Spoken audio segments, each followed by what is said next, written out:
Our network presents the national finals of the Coca-Cola Bowling World Cup here at AMF College Lanes in Overland Park, Kansas.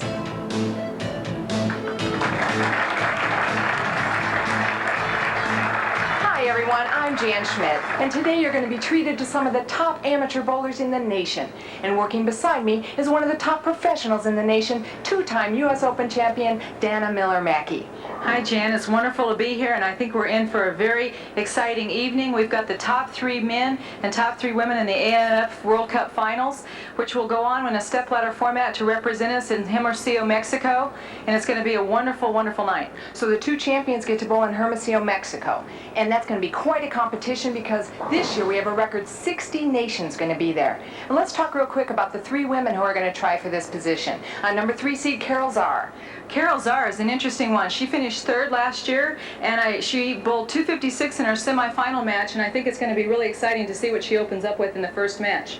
And the first lady she's going to have to meet is our reigning national amateur champion, Liz Johnson. Well, you can't say enough about Liz. She's a power player. Her footwork reminds me a lot of Leanne Barrett. I think she's probably the top woman power player in the country today.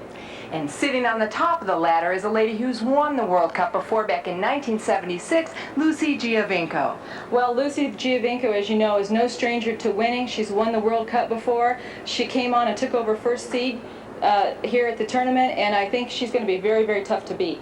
Well, those are our women. Now, there'll be men we'll talk about later on, but those players are our number 3 seed, Sam Lantto, our number 2 seed, Vito, and our number 1 seed, David Garber. Dana, you watched the women today. Does anybody have the upper hand? I don't know, Jan. It's going to be interesting. I think on the condition on the TV pair will make a big difference on who does well. I think if the outsides are tight and the middle is hooking, I think Lucy has an advantage. I think if the sides open up, the outer sides open up a little bit, then you'll see Carol Zarr or Liz Johnson take advantage of that. Well, there's Dana's picks, and you people at home pick your favorite and stay with us because we're coming up with match number 1 between Carol Zarr and Liz Johnson.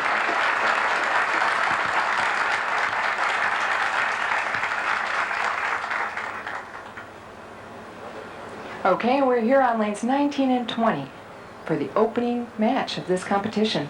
Yeah, this is exciting, Jan, to see. I'm looking at Liz's fit notes, and so far in 93, 94, she's only had 1 television appearance, so she's got to be a little nervous.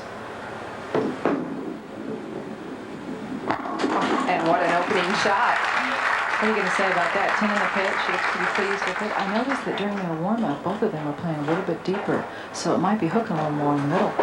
Well, this was a different type of format in the effect that the men and women bowled on opposite halves of the house. Now, the women have not bowled on this half of the house today. The men bowled on it all day long.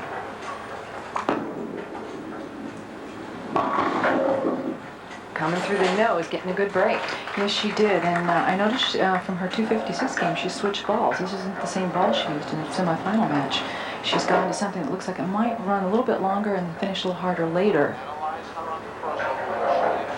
So the lanes here are obviously quite a bit different from the other end of the house where they bowled earlier this morning.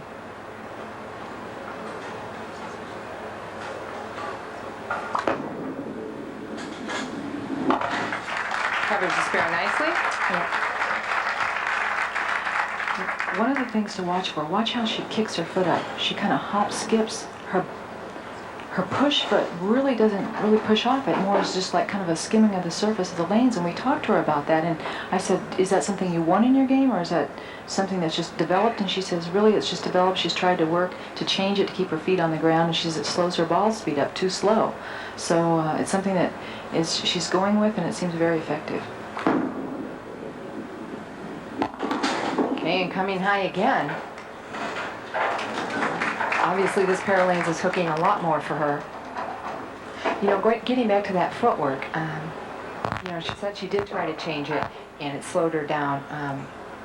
She said, though, that I asked if she feels it really while she's up there, and she said she doesn't, but she said that when she starts being inconsistent, she truly believes that that's why. You know, for instance, like, what do you think about synthetic approaches? She shot that straight back. One of the things that I think that she would have a little bit of trouble with synthetic approaches because she doesn't have her feet well grounded, and she said that she did. Now, I think, just judging by the opening shots here, Jan, that spares are going to make a difference in this match and possibly the title match. Well, it appears at the middle of the lane is hooking quite a bit. They're going to have to adjust off of what they've been used to bowling on today.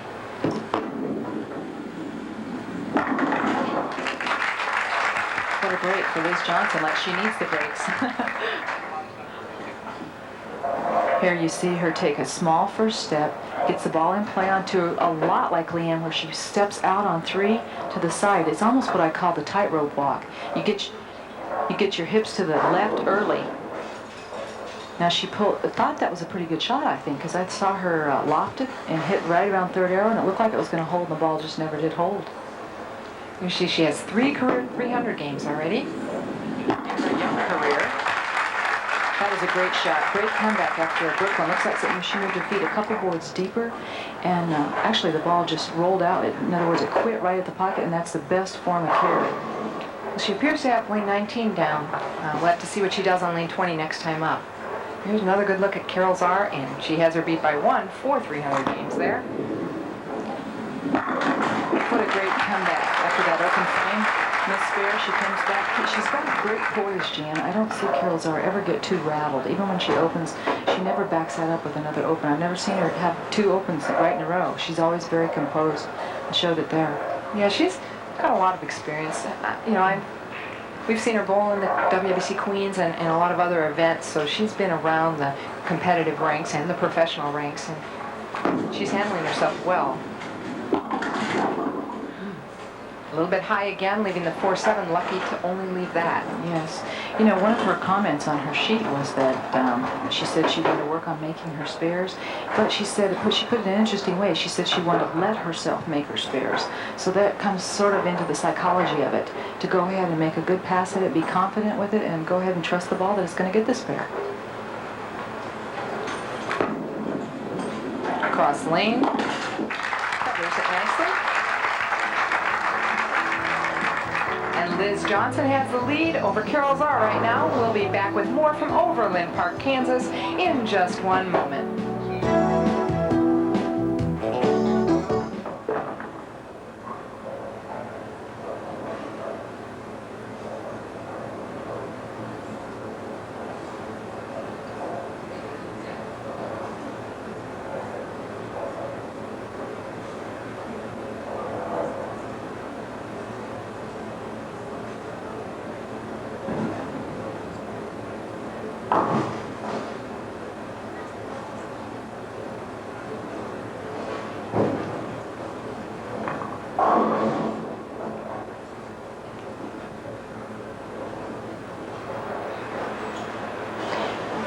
To see what Liz Johnson does to compensate for lane 20 here. Oh, what a great shot, Jan. She got that basically in the heads, the early part of the lane in the same area over the third arrow, but it looked like she swung the ball further out and just hoped that it didn't hit any out of bounds or hanging, and that ball came back beautiful. So now she looks like she's pretty confident there, lined up, ready to go. And she's on a 4-bagger, leads by 45 pins right now. They get a good look at the scoreboard, and she's coming up in the 5th frame.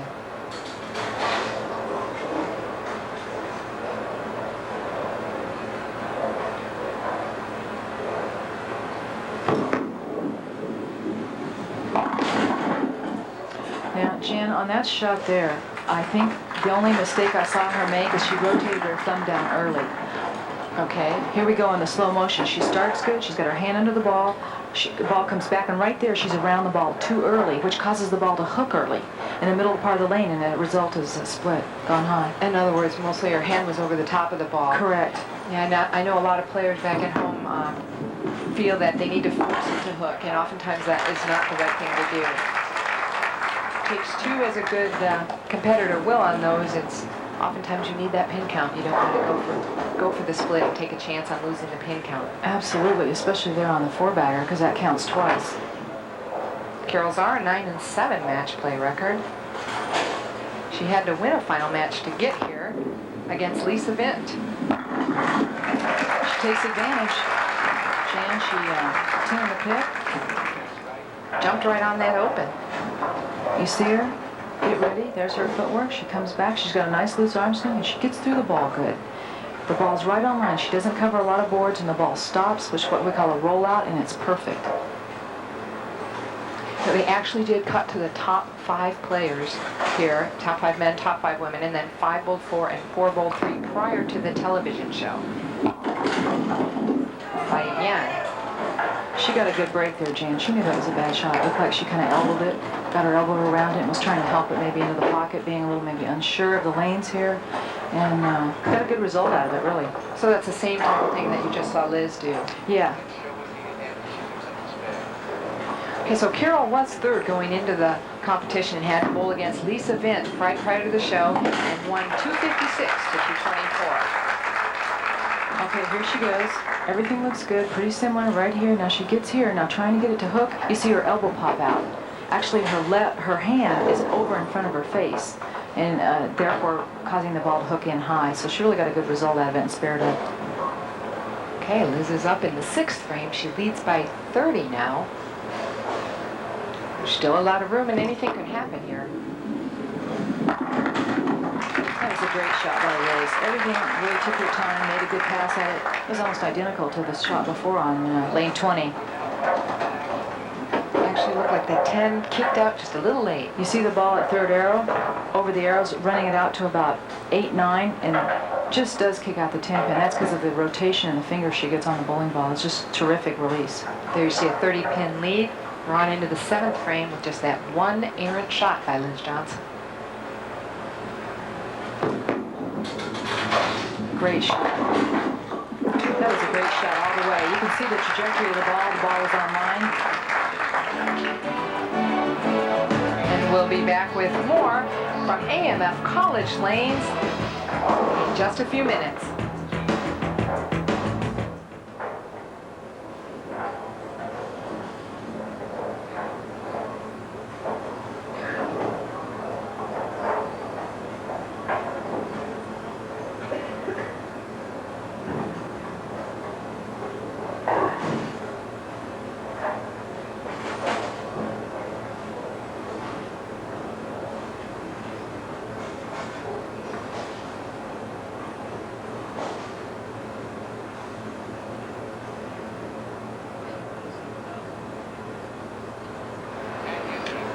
And here's where these players are trying to get to, November 6th through the 13th, and in Hermosillo, Sonora, Mexico.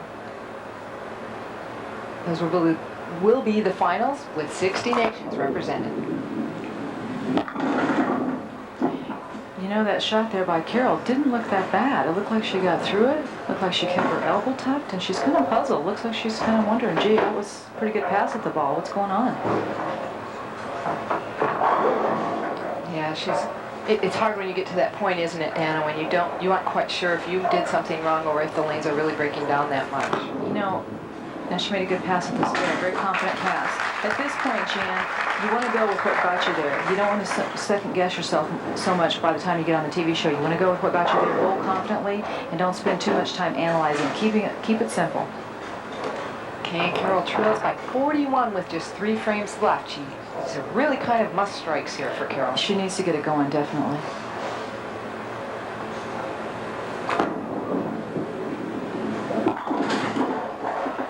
I think Carol is maybe pushing a little bit. She's trying a little bit hard and getting around that ball a little bit too early instead of staying behind it earlier as she was. But she's struggling. She knows this pair's hooking a little bit more and pressing, knowing she's bowling the talent like Liz Johnson, and maybe just pushing just a little bit. Yeah. Do you think she could have done something, maybe gone to a different bowling ball, or? Well, perhaps, or she might have, I don't know how confident she is. Since she said she's very comfortable going down and in, it looks like she needs to be sweeping a little bit more. So she might have moved a little bit deeper with her feet left and trusted it. Liz leading by 43 now. Working on a double, she could shoot a 265 should she take this off the sheet. Liz led a good part of this tournament, didn't she? Yes, she just she fell did. out, what, in the last game today? Last game today to Lucy, so well, that's a great shot. She was really comfortable. I think Liz and Lucy told me they both like the lanes a little bit drier.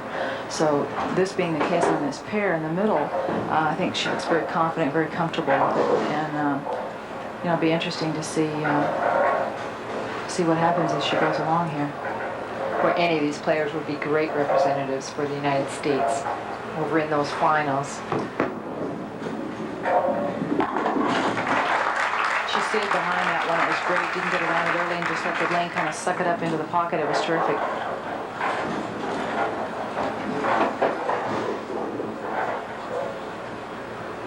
And I think there's a little confusion at this moment as to what frame they're in. I believe we have an error on the scoreboard.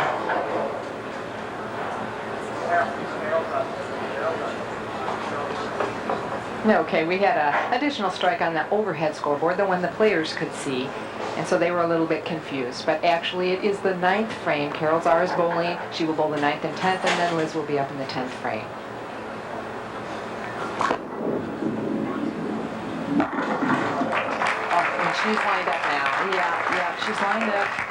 You know, when you think about it, Jan, like when I bowled on television, you analyze it, you look back and you say, oh, gee, I wish I could have done that sooner or something. But one thing that I found it hard to do is to watch my tapes, especially the ones I lost, because you don't want to really get that in your mind about losing. But also you can learn from the mistakes you made and say, you know, gee, that's what I did. Let me try next time when I get on there not to do that. So it is good that you go back and analyze what your mistakes were and try to correct it for the next time. That's interesting. That's a good tip for the viewers at home. It's a good thing to do, to video yourself and look for that. A lot of people like to put it out of their mind, but really if you go back and look at it, there's a lot you can learn from it. She's made 2 good shots there, 2 good passes there, pocket hits. Carol's bowled a very respectable game. It looked like she had a little jitters at the beginning, but unfortunately it's not going to be enough against Liz Johnson.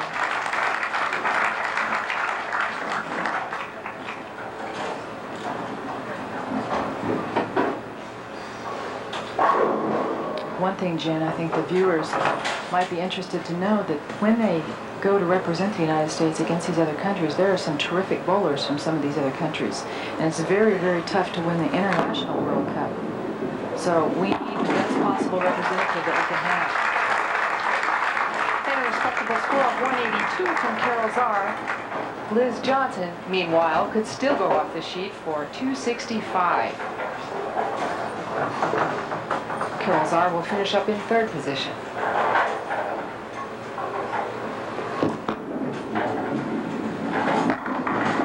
She's lined in. Oh, she's lined in. You know, as people at home that have watched bowling before, it's very hard to win from the top seed. I think on the men's tour, the percentage is something like 30%. I don't know what the percentage is on our tour, but Lucy Giovinco, I think, is going to have her hands full to beat Liz Johnson. It's going to be tough. What do you think she's thinking about sitting back there watching this?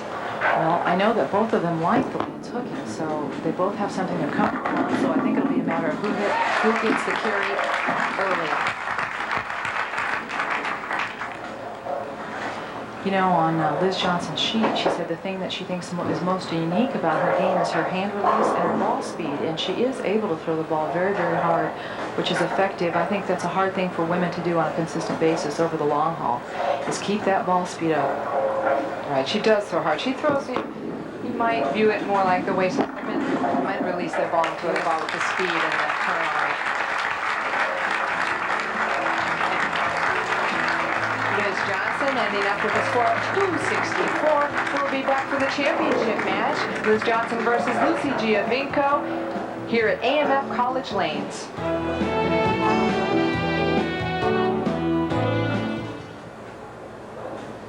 Final score 264 to 182. Apologise for that scoring up there. It's not that it's a Brunswick machine. I'm sure they make fine equipment too. But the Brunswick sensors are light sensitive, and the lights over the pins are probably confusing the machine. It looks like they need to go back to the drawing board on that one.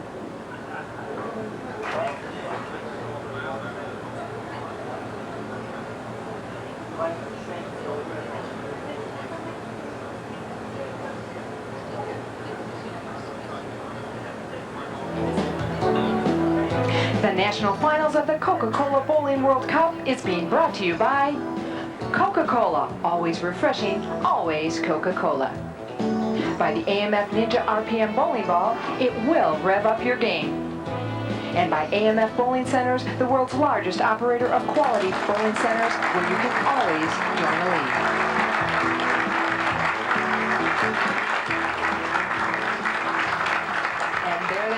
one of these two ladies will go on to Hermosillo, Mexico to represent the United States.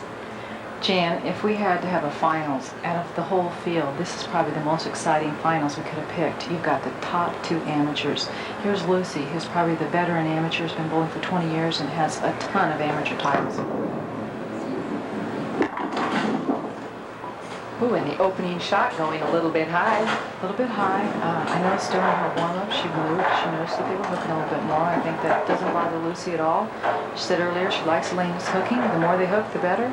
And same for Liz. Now these two have bowled each other a lot, both being current members of the Team USA, and they're very familiar with each other's games. They're team members on the same team, so it's going to be very interesting. I really think it comes down to who gets out of the gate with a string first. Okay, well, recently, normally they've been team members bowling, and now all of a sudden they're competitors.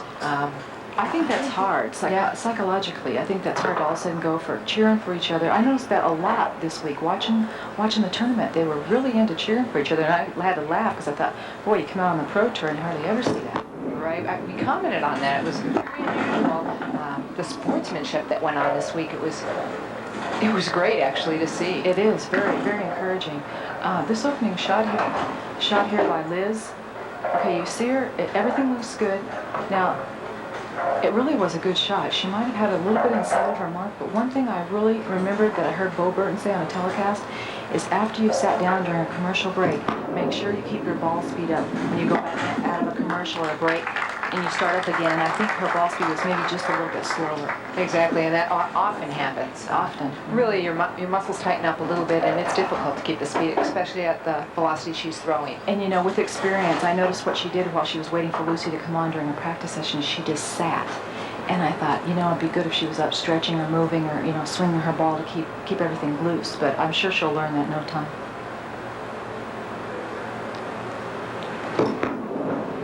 Okay, let's see if she can come back. Well, you know, I could be wrong. Perhaps, maybe, just maybe, the lanes are starting to break down that quick.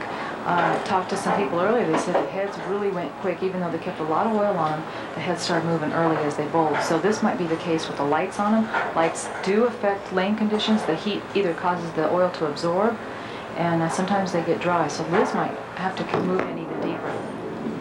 And she covered the spare. And by the heads of the lanes, Dana, what area are you talking about? You're talking about the first maybe 10 feet of the lane. That's a very important, critical part of your game, is where you need your ball to slide rather than to grab and hook. You want it to grab and hook further down the lane at about 45 feet. Okay, so they need to move left and get into some more oil in the head area so they can get the ball to slide. Correct. And I think Lucy can jump on this opportunity. She'll be much wiser. She moved awfully deep on that one. Okay, you see Lucy having the full length of the approach. She starts way back, starts her ball in one, full extension out. One of the things to notice with Lucy is with her high backswing. She really has got a nice backswing and really gets through it. She told me earlier that she was having some shoulder problems, rotator cuff problems, earlier in February, and she was very worried and discouraged, but she said she felt great. She looked great all week. Like she... A good break. That ball was extremely high, however the angle it was coming in at allowed it to carry. Yes, and also she comes around the ball quite a bit, so the track of the ball might be a little bit lower, causes it to skid and hold, where Liz's track might be a little bit higher. It gets through the back of it a little bit better, so it might hook more. By the track of the ball, we're talking about the area, or the ring you'd see around the ball. It's the area your ball rotates on. You see it on your ball when you pick it up, the oil ring on your ball, that's your track area. Right, where the ball connects with the lane. You'll see a ring of oil, like Jan said, around the ball. And Lucy's track is a little bit lower, which would create, when the lanes start breaking down in the front part of the lane, it would create skid and hold, just like you had seen on that last shot. Okay, Liz is going to have to figure something out here because she's up against a tough competitor. Yep.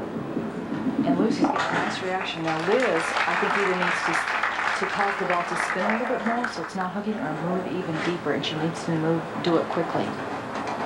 Well, there probably is a possibility of going to a harder surface ball. There we see a look at the score. Lucy is in the lead by 23. Only the fourth frame, a lot of time for things to happen. You know, Jan, that's a good point, going to a harder surface ball. I did that once in a U.S. Open final, and I was scared to death to do it because we were in the exact position, but I needed to do it, and I went, and it was very good I had done that. And Lucy is leading this lady here by 23. We'll be back with more of the Bowling World Cup here in Overland Park, Kansas.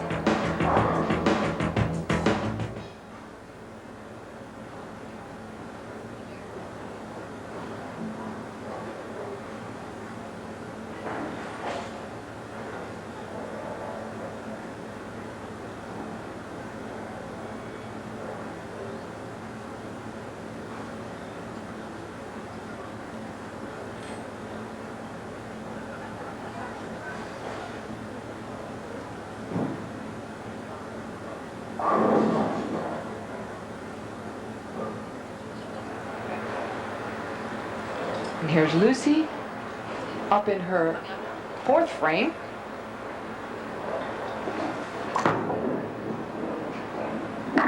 Ooh. She's almost playing what you call a fade back shot. Exactly, the fallback, the old fallback shot in there around the fourth arrow and just let the ball. In fact, the frame before, you saw her in the slow motion, she was going set up, set up. She's hoping the ball actually fades back into the pocket, and it did. There you can see she shot a 234 on 19 and 20 in match play, and that would have been yesterday though, because the women bowled on this end of the house for match play last night. You know, Lucy has a very interesting title. She was the first American woman to win this coveted title, the AMF World Cup. And that was actually the finals, like we're talking about now going to Mexico. She won that in Iran back in 1976. Yes, and so she said it would mean so much for her to win it today. Now that was a great shot there. The pins just blew over the top, but Lucy's definitely got the right ball lined up, and I think the difference right now between Liz and Lucy that's making the difference is their track.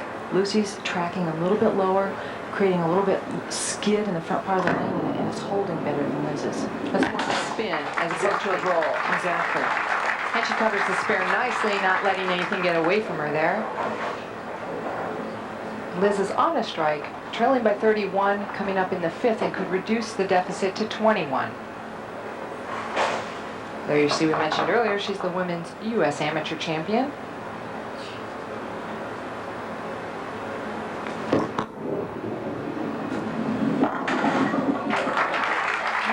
For a nice break for Liz. She caught a break like that earlier. Okay, here she goes. You see her, she's moved deeper. I watched her feet. Her feet are on about 32. Now she's trying to get the ball to fade back like Lucy's, and the ball just takes off. Goes to Brooklyn, gets a nice break. I think she's amazed that it's hooking past the headpin. It's all in the roll. The ball's hooking earlier than Lucy's. Yes. Looks like she tried to skid that ball. Yeah, didn't it? There's more. Sometimes if you push it rather than hit through it, it'll skid further. Exactly. If we could see a look at her release on that one, she actually did just push out the side of the ball. And that cut the lead to 11. Lucy up in the sixth, working on a spare.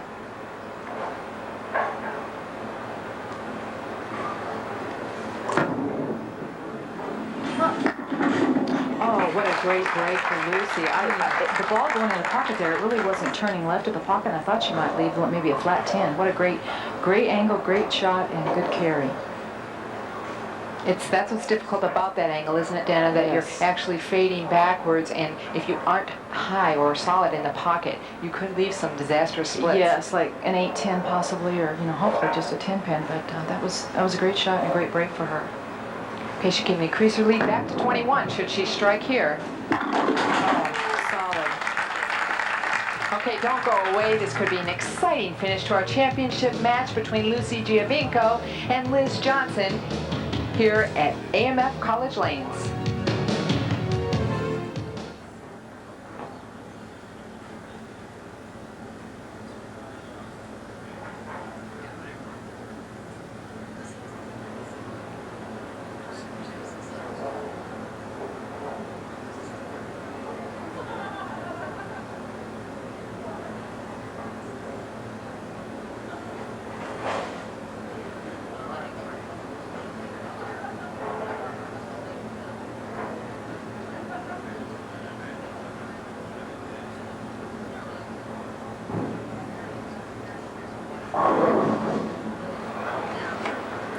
When Liz is almost in a must-strike position now. And this has been her tough lane, so let's see what she does. She's kept her feet in the same position. Maybe she's going to push the shot, and I think that's going to be hard.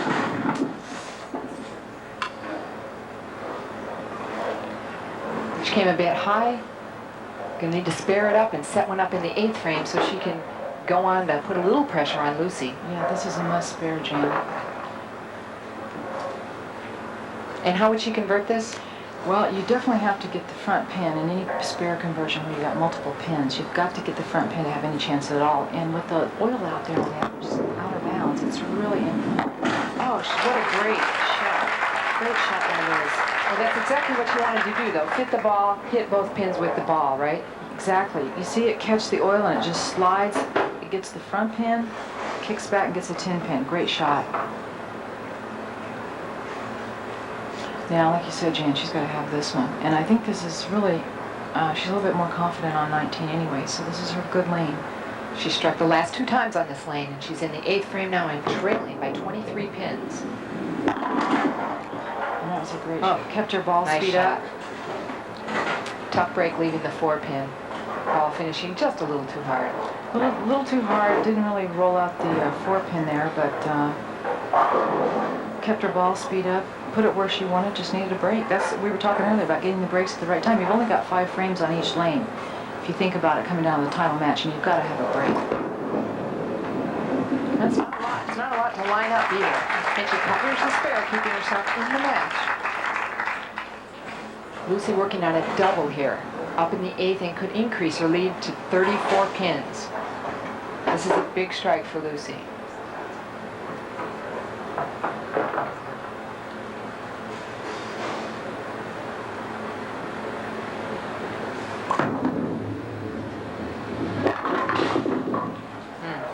Never got that one to the right of the head pin, really. No. Looked like it looked from the frame before. She knew she'd gotten a break by the ball kicking out the 10 pin late, so she kept this ball a little bit tighter. You see it almost left of the 4th arrow at the arrows. Maybe pulled a little bit inside of her mark and gets a great break here. Yeah, it never really got to about the 17th hole, which is a pocket. It never got out that far, really. So it's a 23-pin lead for Lucy going into the 9th frame. Needs to set one up here. She does. She's really pretty much in control of this match. She's trying to avoid any costly mistakes. She seeds her fingers in. So she's tapping them on the surface of the ball. Is that just getting nerves out? Probably. It's just, ooh, setting herself to go, kind of a rhythm type of thing. Kind of a rhythm and a little bit nervous, and you're seeding your fingers, and your fingers are moving there, and it's just, that's the way she bowls. That's what she's used to. She's lucky to get the 8 pin out there with that, the last shot. And that's exactly what she was trying to guard against on the shot where she tightened it up. Exactly. Right.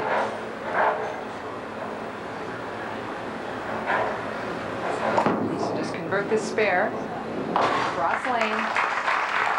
That's one thing I don't think you see Lucy doing too much of. I have never seen her miss very many spares at all. She's an excellent spare shooter, and she gets lined up. She's very tough. And in conditions like this, that's so important. It's always important, but more so when you aren't able to throw a lot of strikes. That's right. Okay, Liz could set a big strike up here right now in the 9th frame. Oh, no, disaster strikes. You know, I think this is where the experience comes in. Liz not having as much experience as Lucy. I didn't really see her moving her feet a lot further left, or like you said earlier, changing to a harder surface ball. She was making slight moves. Slight moves, and right. If you don't have it in the frames, you gotta just get right after it.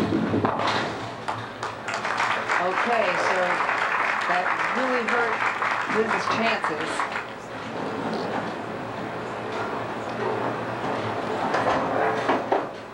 She's going up in the 10th frame and can strike out for a possible 200. Lucy already has 196 without any pin count, so she'd only need about 3 pins in the 10th.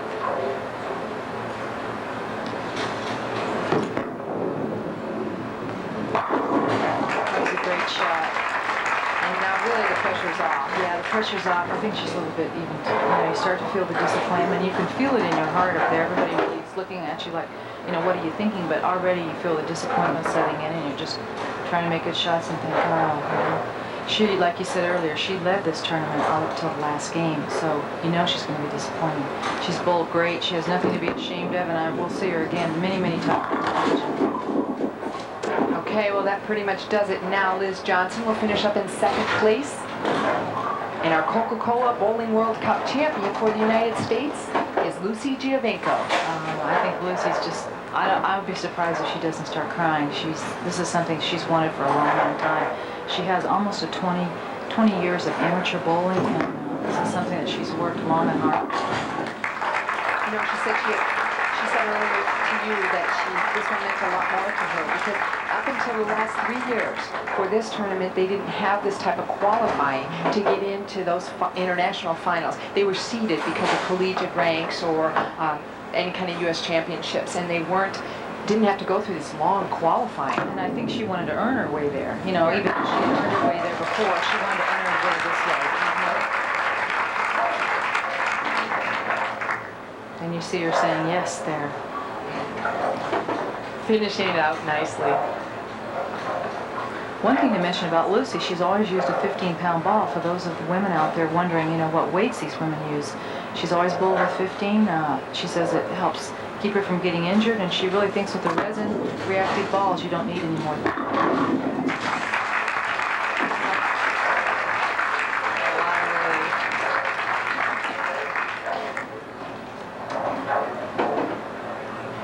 Oh boy, how exciting. I can't imagine So that, to exciting. be representing your country.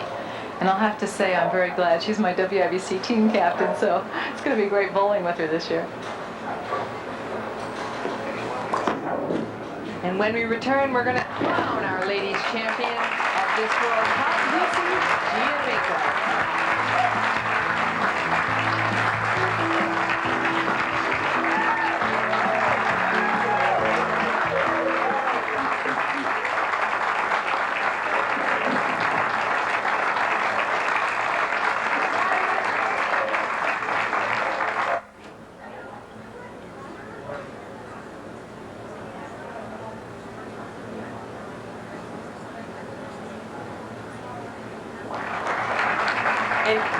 And here she is, folks, our United States champion of the Coca-Cola Bowling World Cup, Lucy Giovinco.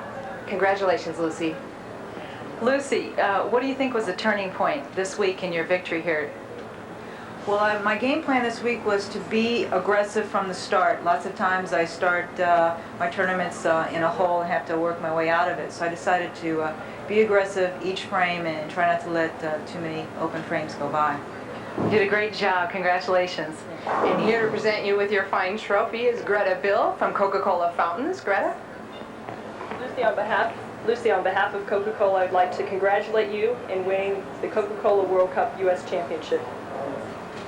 Thanks, Greta. Thank you.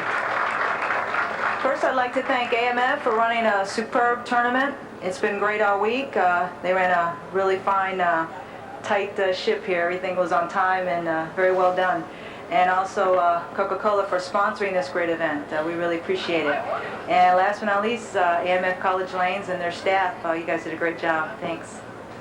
And here she is, Lucy Giovinco, our champion.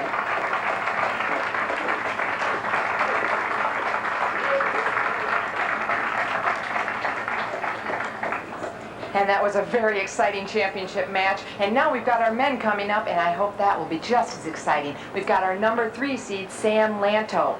Well, it was exciting watching them. Sam had a close call. He was bowling Mike Basket and looked like he was going to lose, and Mike Basket missed a spare in the 10th frame. So I'm sure Sam breathed a sigh of relief and is very happy to be here, and he's also a current Team USA member.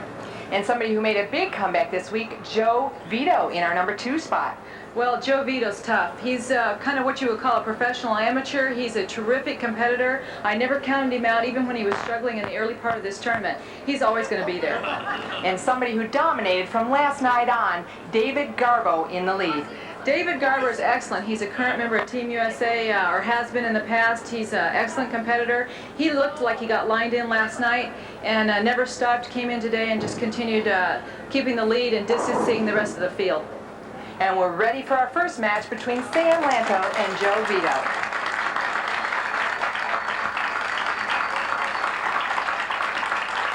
And here we are. Sam Lantto is going to start the match. He will then also finish the match. They're on the same pair of lanes, 19 and 20, that the ladies just bowled on. You know, Jan, a lot of people that are very tall ask me, well, I see all these people that bowl on TV and they're always very small. Well, here you go. Here's your chance to watch a very tall, I think Sam's probably about 6'5", and he's got a terrific game. Great opening shot. Great opening shot. You know, one thing that was interesting reading their bio sheets is how detailed the men got. They told me what board they played, what speed they were using, how the hand release was. It was interesting reading. I mean, here you've got a good shot at Joe Vito. Yeah, first good look at him. Like we said in the opening, came back a long way. He was down quite a bit in qualifying. Great opening shot. Joe Vito really uses his legs well. You see him start with his heel hanging off the back of the approach. His steps are smooth, gets his ball down. Then he's got the stutter step right here, and that's where he gets his power. And he gets the ball into the lane really smoothly, which I like.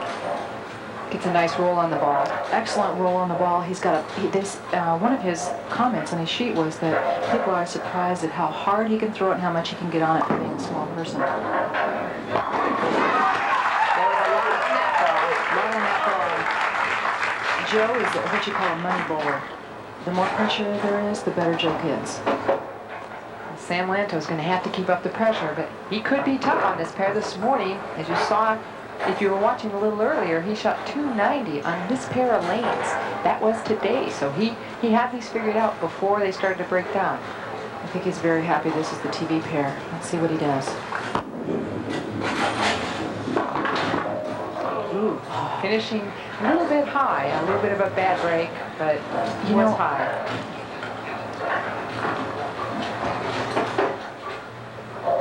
One of the things I think Sam said he's been working on is getting out of the thumb cleanly in the release, and it looked like he might have hung a little bit on that first shot. Kind of hung in the thumb hole and kind of, anytime you lock the ball, get a lot of air over the ball and lock it onto the lane, it hooks.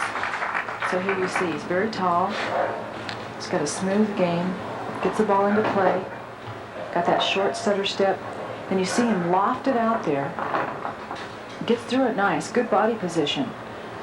But like I said, anytime you loft it, the ball's going to grab and hook left for a right-hander or right for a left-hander. Okay, he's got to come back with a strike here. He's already trailing by 22, but it's Great comeback, great shot. You know, both these bowlers, Jan, have been bowling a lot of games. You figure about 40 games in 2 days. You know, the fatigue factor comes into play. Like, it's not just mental, it's also physical, what kind of physical shape you're in. And both these bowlers obviously are in great shape. 24 career 300 games for this man. He's on a double. Never know.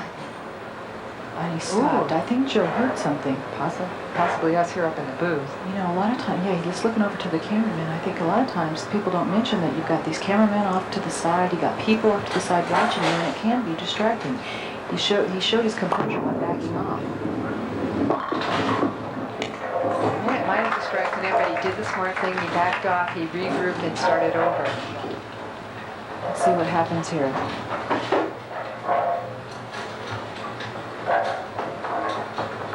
Never really got it right. Yeah, exactly. Never really got it far enough to his target.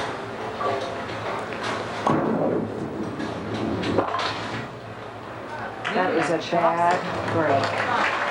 Yeah, he did change balls for that spare and tried to throw hard and flatten it out. All the men throw very hard and straight at their spares. You see him go to a harder surface, longer running ball. He sees it coming. That's the possibility of that in the corner. Possibly you get the head pin, but you chop the back pin. Right, clean off. Bad break.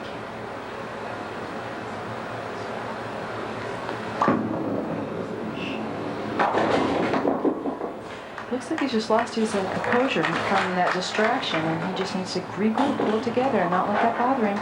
Well, oftentimes it's easy to almost use that as an Exactly. excuse. Right, and it's hard to come back and say, you know, just start all over. That what's done is done. But competition is tough. It is tough, and there's a lot of things that come into play besides just throwing the ball down the lane.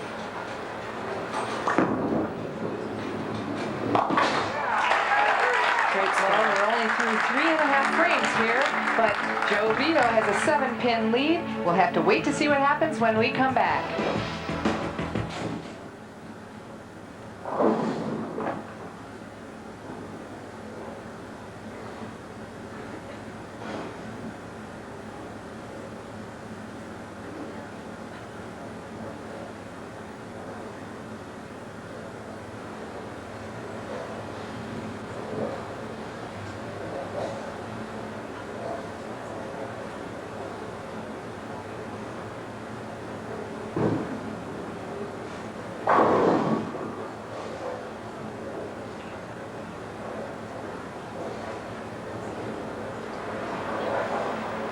And here's Sam Lantto coming up in the 4th frame, just trailing by 7, but a strike here could be a change in lead. He could go up by 3 pins. There's quite a match play record there, 12-4. You know, I watched Sam with some pressure shots earlier, and he threw the ball well. If he does anything, he leaks the ball right. So this is a big shot for Sam. Oh. You can't throw the ball any better than that. I felt that one up here. And that was a true tap. Excellent shot. Got the ball out. You see him rotate around it with his fingers. Look where the ball finishes in the pocket. Straight back. He's running it out. Cold 8. To me, that's the best ball. If you're going to leave anything, that's a true tap. It's not the 10 pin, it's that pin for right-hander. And what happens is the ball drives too hard and takes the 5-pin straight back instead of pushing it into the 8-pin. Exactly. Right. A lot of people don't wait and look and see where their ball finishes in the pit. You can read a lot of things by watching and seeing where your pins finish and where your ball finishes. So he remains trailing by 7. And Sam will try and get something going again here in the 5th frame. There's that 290 that was shot on this pair of lanes and a low game of 169, which was actually pretty good. A lot of players had some extremely low games this week. That looked like should have been a double. Those were 2 great shots. And you could see the disgust in his face. Yeah. He knew he made 2 shots and didn't get the benefit of them. It would have been a turkey, actually. And anytime your opponent opens, you want to jump on it. Right then is your opportunity to go bang, bang, and try to shut the door. Try to gain the upper hand by a double on an open.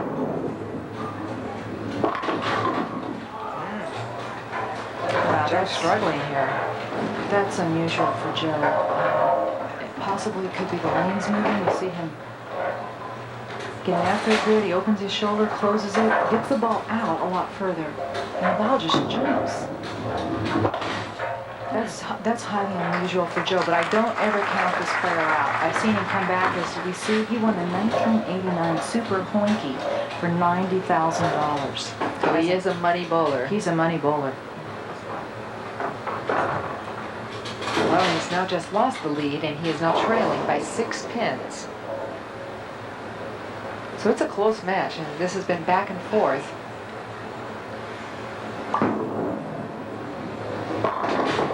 There it is, and he's come back. Good comeback. Got that little left tap on the 10 pin. It's kind of interesting to see him open up with 2 tremendous shots and then almost lose it after the point of having to back off. Yeah, Hopefully he's regrouped now and ready to go. I think he's regrouped. I think he's put that out of his mind. He's back on it. So, you know, a lot of times people, this is the match. A lot of people don't watch. They always wait till that final match saying, this is going to be the big match. A lot of times the big scores are right here in the semifinal. Ooh, that ball slid a long way down the lane, leaving a 2, 4, 5, 7, 8. This is a very difficult spare. Very difficult spare. Looks like he maybe just got a little bit ahead of it. Here you see the spare. Now, how do they want to convert this? Now, you've got the 2 pin, which is the front pin of any group of pins. We talked about that earlier. You've got to get the 2 pin to have any chance to get the spare. So you want to enter it like a strike shot at the 2-5 and hope that it doesn't leave that 7 pin in the back. Into it. A kick off the wall to take out that 7 pin. You see exactly what we talked about. The ball's got the top pin there. 2-5 picks up what you'd say the bucket, and just does get the love tap on the 7. That's the critical part of that conversion. And he maintains his 6-pin lead. The 5 count didn't hurt him because he was on a strike. There you see the scoreboard, and he seems to really like lane 19. Oh, help me. And you heard him yell, "Oh, help me," he was asking for any break he could get. He knew from the release. He knew that was inside of his mark. He was hoping maybe it'd skip, hold, go Brooklyn, anything. And this isn't an easy spare either. Here, where you have the oil on the outside of the lanes are hooking in the middle, and he's picking up a different ball to go at his spare. He's got the 3-10 here. You've got to get the 3-pin to have any chance at this. So ideally, he wants to hit both of these pins with the ball. Have the ball deflect to the 10. Just like that.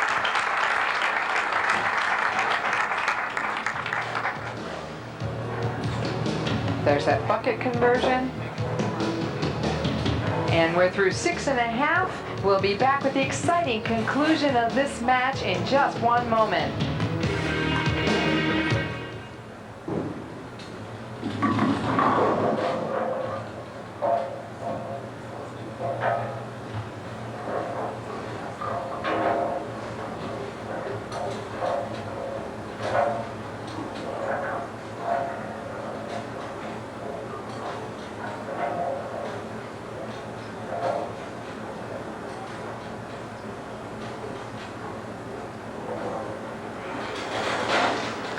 And Joe Vito now coming up, just trailing by 4 pins now, and he could take the lead back over again with a strike here. It's a big shot for Joe. Ooh, double dribble off the hand there. Wow, looked like he just lost it. And he does get the ball down early, and that's one of the problems. Sometimes you'll see a player that gets the ball down early in the lane double dribble. That one was definitely off his hand. Here he goes, and you see him, he hits the almost. Well, it doesn't really show up from that angle, but from the back, we could hear him up here. Covers the spare up. And it's still a 4-pin match. Got 3 frames left. Pressure's starting to build now. You know, we noticed when you look at Joe and he sets his hand on the ball, how his pinky curls under. A lot of power players do that. There's a look at the scoreboard. That 4-pin differential. There he is. You see him curling his pinky under, spreads that index finger over. And that gives you more rotation on the ball. More rotation, get your hand further under the ball before it comes through. Blows the rack. Split those pins. Beautiful shot. It looks like both players are having good luck on 19, but having a little trouble with 20. Great shot. Look at this 5-pin. Just saws the rack. Big setup there in the 8th frame. Looks like the key frame here is whoever gets lined up on 20. And Sam Lantto is going to have to finish on lane 20. Joe's going to get to finish on 19. Great break there for Sam. Takes off the bucket, likes it. Real light hit there. Very fortunate to strike. He's going to have to figure something out for the 10th frame. I believe Joe had the choice. He was the higher seed. There you see it's still a 4-pin match. He was the higher seed. He had the choice whether to start or finish. And he elected, now he will finish on lane 19. And it appears he made that choice for a very good reason. For a reason. That's where the experience comes into play.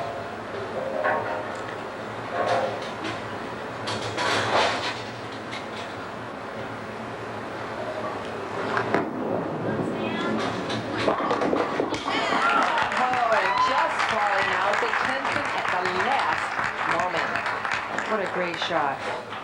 See him stay down. Couldn't even gets through the ball. Great. Gives it, trusts it. Please. Yes. And he's 14 pins up now. So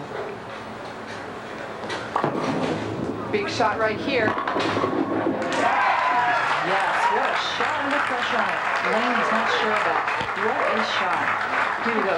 Here's an experienced player and a great bowler. You always trust the ball. Saws the rack, gets that 7-pin. Yes, what a big shot. Oh, and a 4-pin match going into the 10th frame. You couldn't ask for anything better, at least for us announcers and the viewers at home. I'm not sure about the bowlers. Exactly.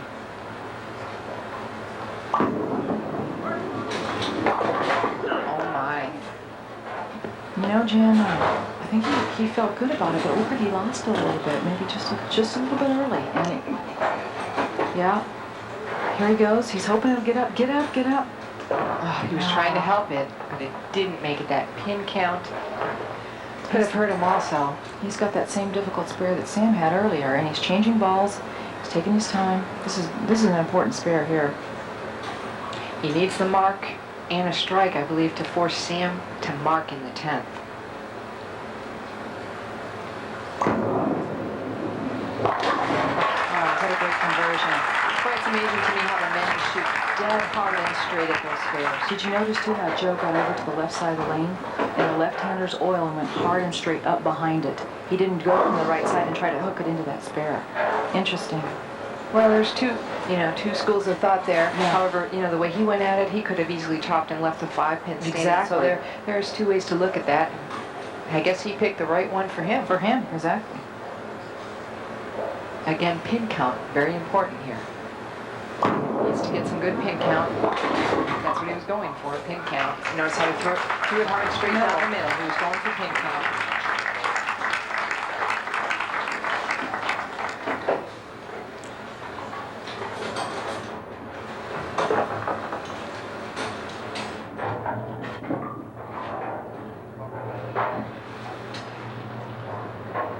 Okay, Sam is taking a re-rack out there now, Dana, and he's allowed, well, it doesn't matter, it's the 10th frame, but the bowlers would be allowed 4 re-racks a game. That's right. And he is on lane 20. He did strike last time, but came up very light. This has been a tough lane for both of these bowlers. Could be tough to mark. He actually made some good pin count in a mark, so it'll be interesting. I think he's going to try to make sure he keeps his ball speed up and keep his line tight.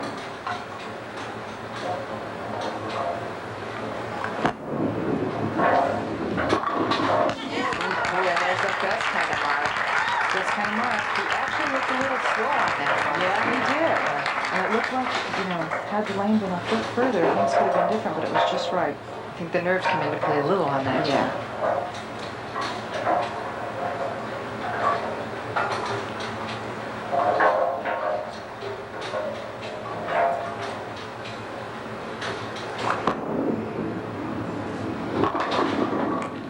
Oh, will it go? Well, it doesn't matter. It's irrelevant. Nice time to be able to leave it and have it not count. Looks like he found something, though, on lane 20. Possibly he was doing a test shot there. Yes. And coming up, Sam Lantto will take on David Garber for the championship of the World Cup.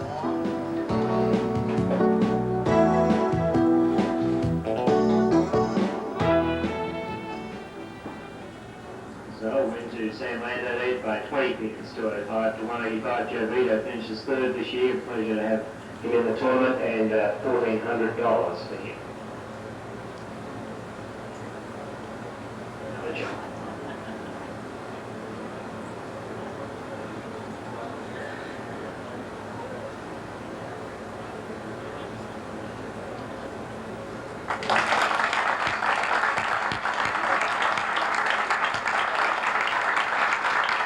Okay, we're here for the championship match of the men's finals. This is a big match, and one of these two men will join Lucy Giovinco to represent the United States in Hermosillo, Mexico.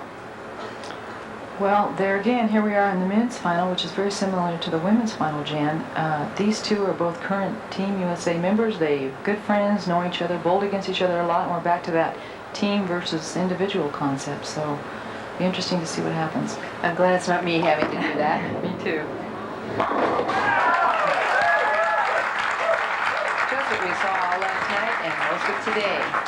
I don't know if have we seen any match that didn't open with a strike? I don't think we have. That's pretty amazing, and then they seem to struggle through the next few frames. The adrenaline might be pumping on the opening shot. Speeds a little more, ball holds line, then they let down a little bit, slow up just a hair. And the line doesn't seem to hold as good. One thing about David Garber that I seem to notice when he took over the lead is he can fire it. Okay, and here's Sam's first shot in the championship match. Ooh, little weak. Hit a little weak, actually. Just probably lucky to just leave the 8-pin. Just did kick out that 10-pin, and it's a good opening shot. Like we talked about earlier, sometimes when you wait, you're waiting, come up, and you keep your ball speed gets a little slow. He didn't seem like that was his problem. He made a great shot. Get your spare, go on to the next frame. Cover that spare and move on. And David Garber elected to start the match, so he's going to finish the match. So the pressure will be on him, and he will also finish on lane 20, which is where they had their trouble last time. Sam's going to get to finish on 19, which he had no problem with. I thought that was interesting. You see that he's now averaging 247.5 on this pair of lanes.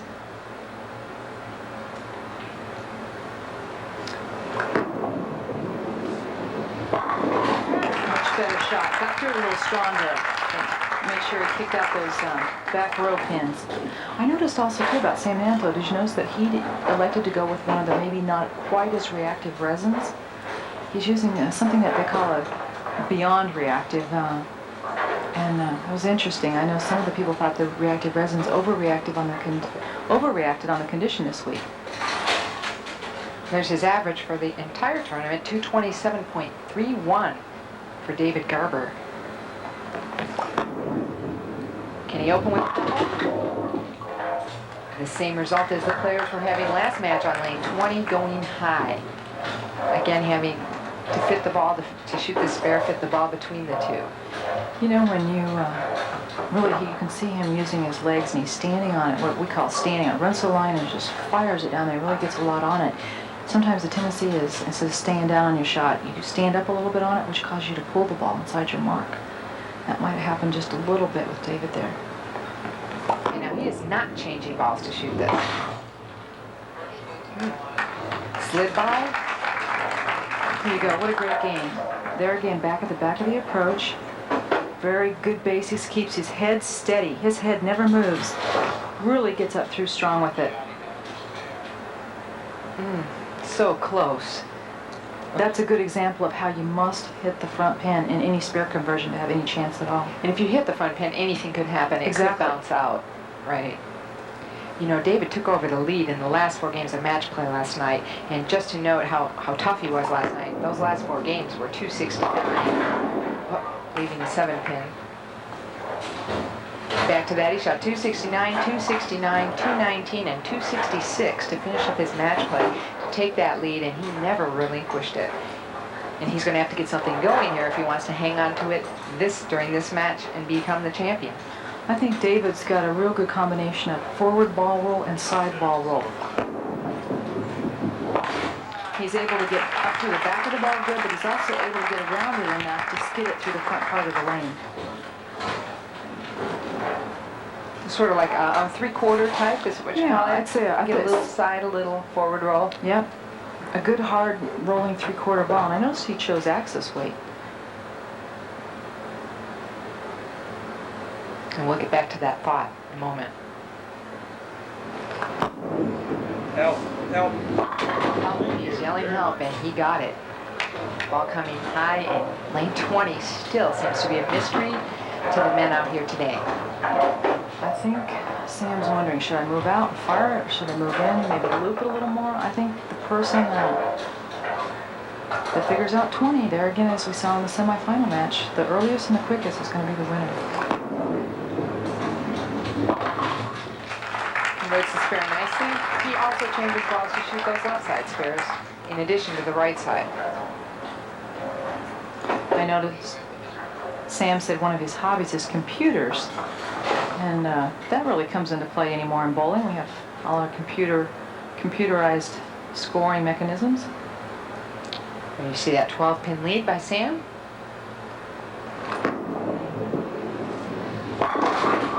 Oh my goodness. Is that the second one we've seen him lead in 2 games? There's nothing you can say about that, but You know, regroup, shoot the spare, and try again. that's why I say that by the time you get to the television show, you have to have a break.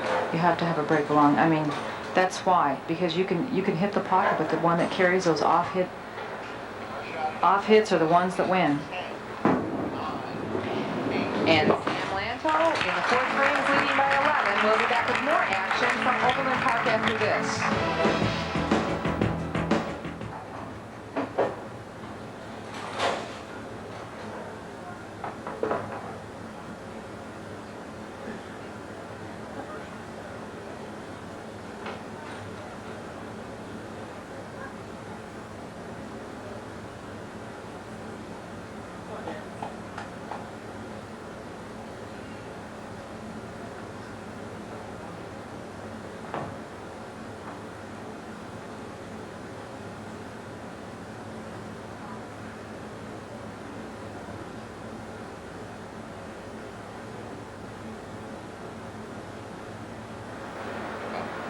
And David trying to get something going on lane 20. You see he only bowled a 196 on this earlier today. And again high on lane 20. You know, one of these times these players are going to just have to take a big move. I know it's very risky, and they might be moving more than we think they are, but boy, 20 is just hooking in the middle.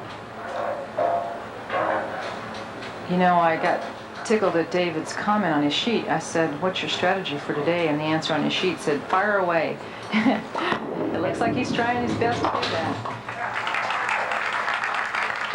So he must be throwing the ball about 22 miles an hour at those squares at least. Well, it's a 13-pin deficit now for David. Gonna try to get something going. Lane 19 looks like it's been a good lane for him. He just didn't carry the last time.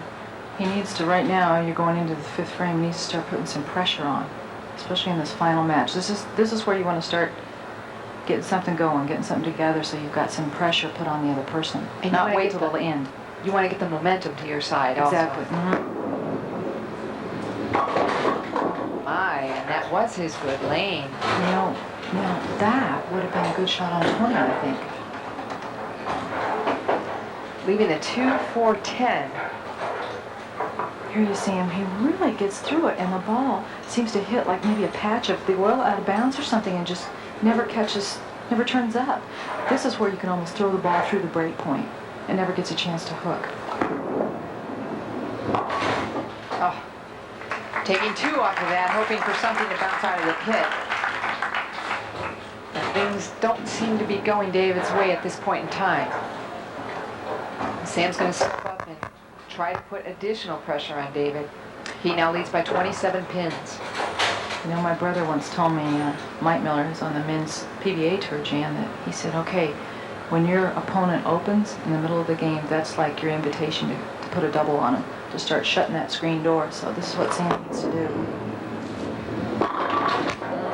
Gets the first one. That's a great shot on this difficult lane. Great shot under pressure. So do you just worry about yourself here? There it's 27 pins, and you see those 2 opens really coming into play. Yeah, right now he's got a 27-pin lead, Sam does, but you're going into the 6th frame. He's taking some time. That's good thinking. Re-racking. Rack. Yeah. Probably trying to calm himself down here. I don't know if there was anything he saw wrong with the rack, but oftentimes a player will use those re-racks just to calm themselves down, slow their pace down a bit. Keep himself slow from getting ahead of the ball. And it was good mental thinking by Sam.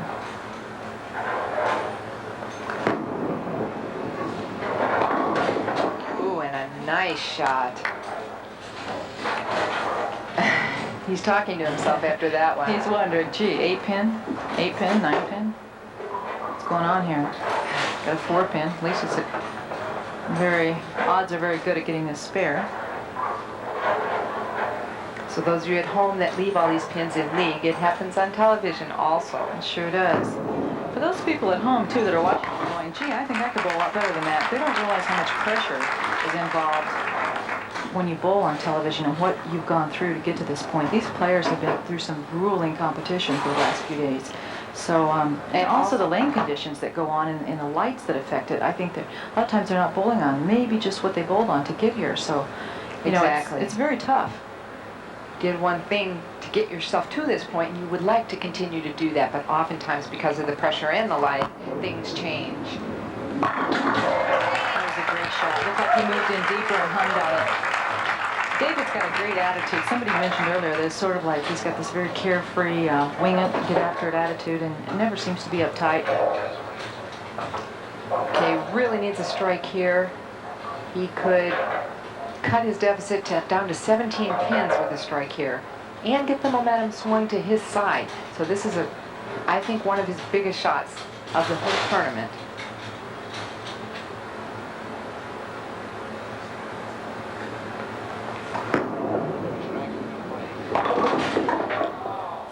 Oh my gosh. Boy, things are not going his way at all. Although, you know, Sam's had a couple bad breaks on good shots also.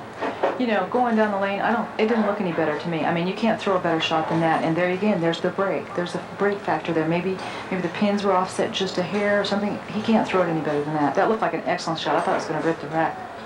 Okay, so he needs to get the ball to the right of the 5-pin and slide the 5-pin over into the 7. Well, he almost got it, and don't go away, because you'll see the exciting conclusion of this championship match after these messages.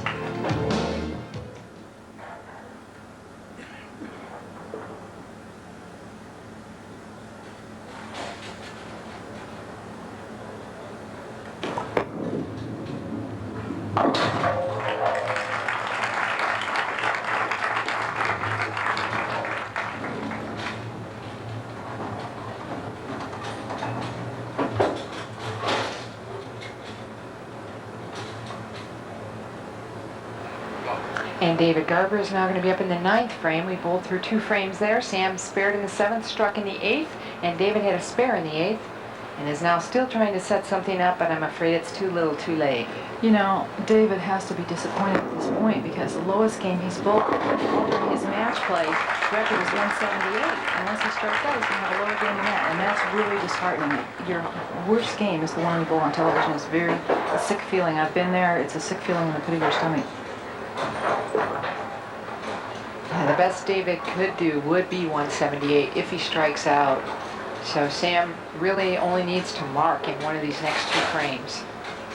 He's leading by 40 here going into the 9th.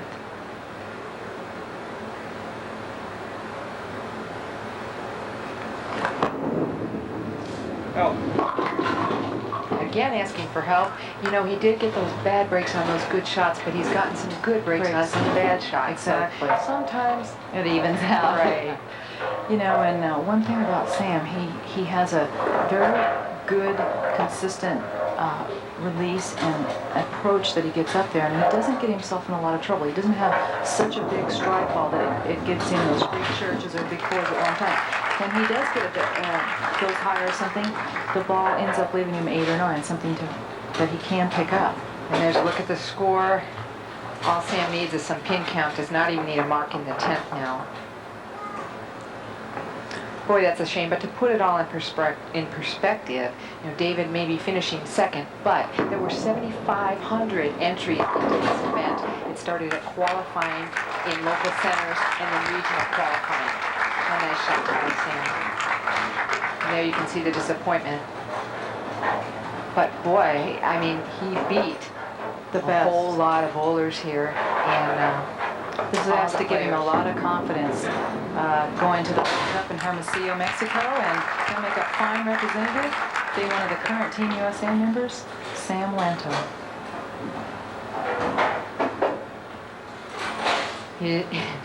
Boy, I'm waiting for that smile, you know. Maybe it'll sink in after this shot.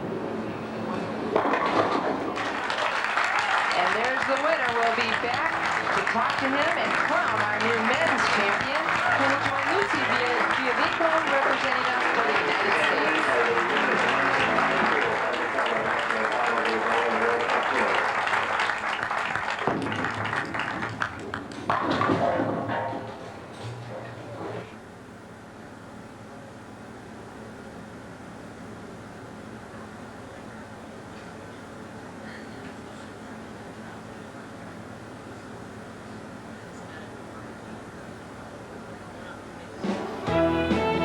The national finals of the Coca-Cola Bowling World Cup have been brought to you by Coca-Cola, always refreshing, always Coca-Cola.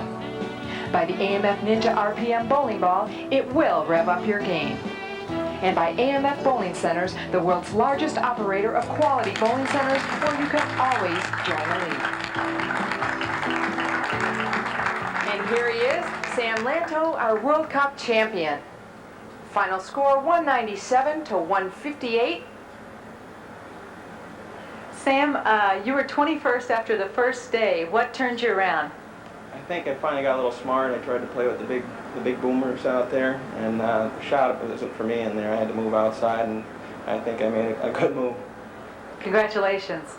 Congratulations for me also. And we'll bring in Greta Bill again from Coca-Cola Fountain to present you with a nice trophy. Sam, on behalf of Coca-Cola, we want to congratulate you for winning the Coca-Cola U.S. World Bowling Cup. Thank you very much. This has been probably the most important tournament to me probably in 2 years. This has been a great week. I want to thank AMF, the center, and the corporation for putting on this tournament, and also for Coca-Cola for sponsoring bowling in this area and also in the international circuit. I'm looking forward to going to Mexico. Sam, you just told me that you went 10-1 today. You said David had beat you twice already. What was going on in your mind today, having to bowl against him? David's a good friend of mine. He beat me twice, 269, 269, but I couldn't let a Texan keep beating Minnesota. There we have it. Let's bring out our other champion, Lucy Giovinco. There she is, proud holder of that trophy. Let's give them a hand. There they are, our two representatives for the United States. They're going to represent us in Mexico. And do you guys have any predictions or expectations for Mexico? Bringing home the gold. Oh, bringing home the gold. Okay, Lucy, how are you going to top that? Well, I'm sure we're going to do well together. We've bowled a lot of competitions together. We know each other's games, so I think we'll be able to help each other out, if we get into any trouble. So it'll be good. Great. Just one more question. Do you have any predictions about who you might bowl against for the finals? I'm not familiar with who's going to be at the tournament. I wish I could give you a better answer. Lucy, you know anybody that might be tough? My guess it'll probably be someone from Mexico. Sometimes the hometown people do real well, so it could be someone from Mexico. And you guys have both bowled on Team USA in the past? Yes. And has that helped you for this competition? Absolutely, without a doubt. The training they put us through mentally and physically, trying to get you prepared to deal in pressure situations, it was a definite help. Okay, and will, Lucy, besides Team USA, will having bowled previously in the finals of the World Cup help you out any? Oh, definitely, especially having bowled on TV before. If I make it that far at the World Cup, I think I can focus, the lights out and the people and just make good shots and hopefully win again. Okay, congratulations to both of them. Thanks a lot for joining us. We hope you enjoyed our show. For Dana Miller-Mackey, I'm Jan Schmidt from the Coca-Cola World Cup Championships here in Overland Park, Kansas. So long.